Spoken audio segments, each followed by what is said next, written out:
If you're looking for a specific twist, we have them listed along with the time that they appear in the video in the information section below. Let's start with the basic twist. I'm going to start from the very beginning. Just pinch and twist the balloon, and you've created a basic twist. We'll do one more, just kind of pinch and twist the balloon. It's used in everything that you make with balloons. Here's a giraffe, a mouse, and here's a crown.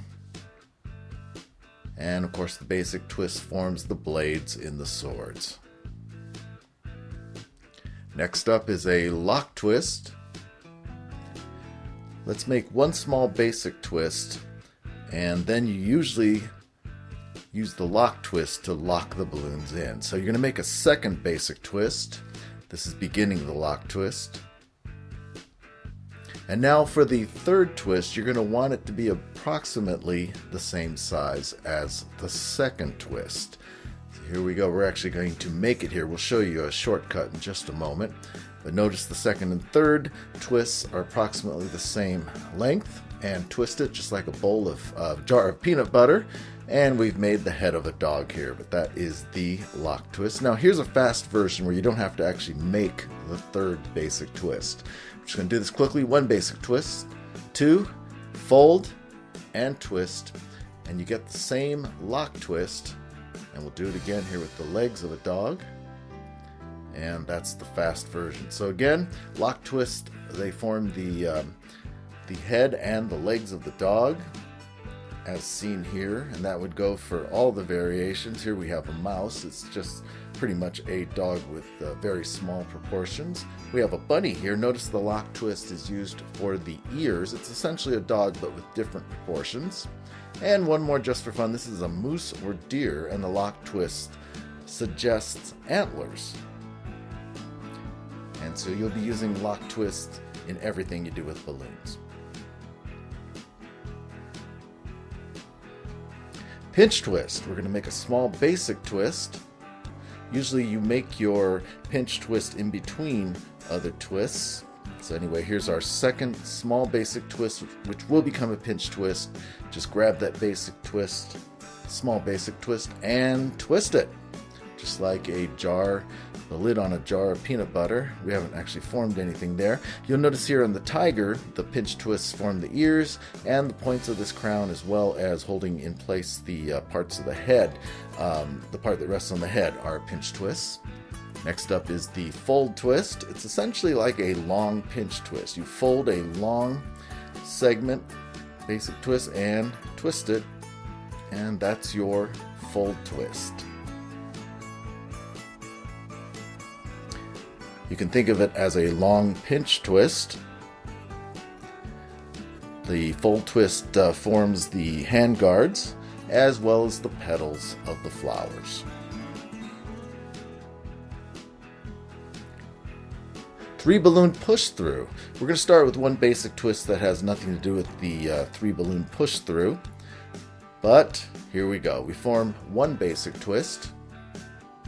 To start our three balloon push through, make a second twist of the same size. You're essentially just making a lock twist here.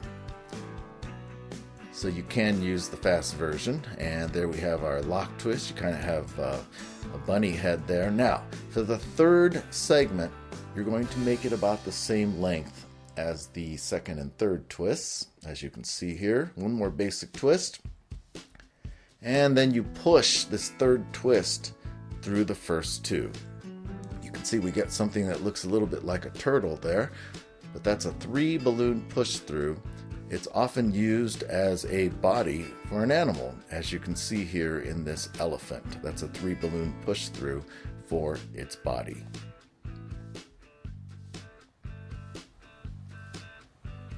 Here's an unusual twist called the Tulip Twist. You take the nozzle, you push it into the balloon. Now with my left hand, I'm grabbing the nozzle through the balloon and then twisting.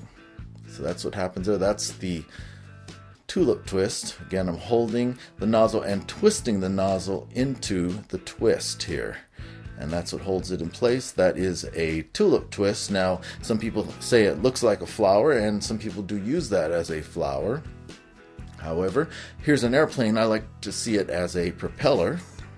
For the airplane, here's a biplane, and there's a tulip twist in the front that suggests a propeller. And for flowers, it makes a great center of the flower with the green balloon. Now here's how you cut a balloon. Oftentimes you make a balloon and you have extra balloon left over. So you kind of pinch it at the end to kind of reduce the stress. You don't want to pop the balloon. So notice how I'm pinching to relieve the pressure in the balloon, and then I just cut with my scissors a tiny slit. And now when I let go of my hand here, it lets the air out gently. I have a length of uninflated balloon, and you just twist in or tie a knot and you're done. You're going to have extra balloon left over after the crown, or these two balloon sculptures, you often have a balloon left over, as in the legs for the T-Rex, as well as the second balloon used in the elephant. And here's a bracelet. Notice that the remaining balloon was turned into the strap that goes around the wrist. Now here's an advanced technique I just call ripping a balloon. Instead of using scissors, you can use your fingernail. Now, look at the motion here. You're going to dig, with my right hand, I'm going to dig that thumbnail right into the balloon. There it is. I end up with a little piece right there of the balloon that I've torn off the end. I've essentially ripped it, and you let go, and I've deflated the balloon. So it's a fast method that doesn't require scissors. I want to show it to you one more time. See, my right fingers are curled. They go up while the thumb pushes down. So once again, right fingers curl under, thumbnail goes directly into the balloon and down, rip, and I now have an inflated end. So you use this in place, and now here it is in slow motion. You use this in place of cutting, and it's a much faster technique than reaching for scissors. So once again, slow-mo, the fingernail digs into that balloon end. The right fingers come up, so it's just one fast, aggressive motion, and there it happened. I ripped the end of the balloon off, and now I can slowly allow the air to deflate. And that's tearing a balloon.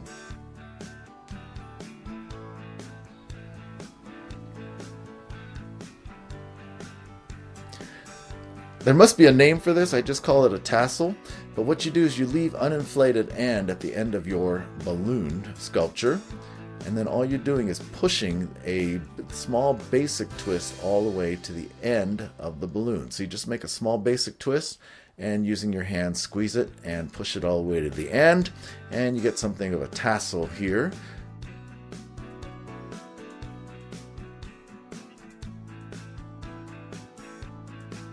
Anyway, here it is used as a poodle, the end of a poodle's tail there.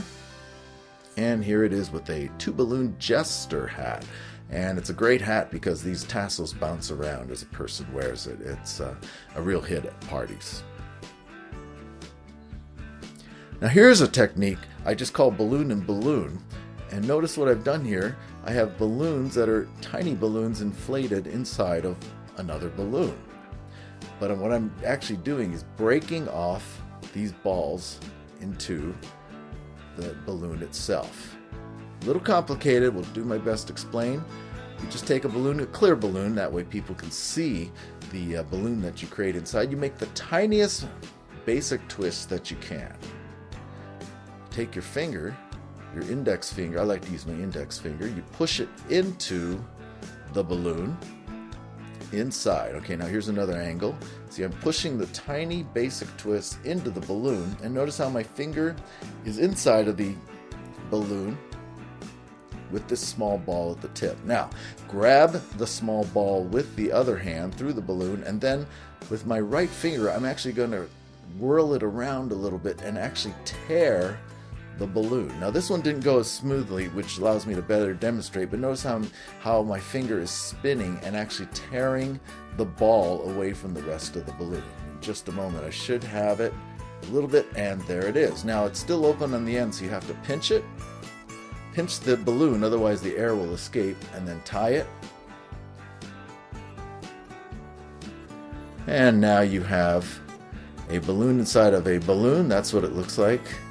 from the other angle. Tie it off. At this point, if you let go, the balloon's going to deflate, and now you have a balloon in a balloon. And that's kind of a special purpose balloon twist. Having a little too much fun with this.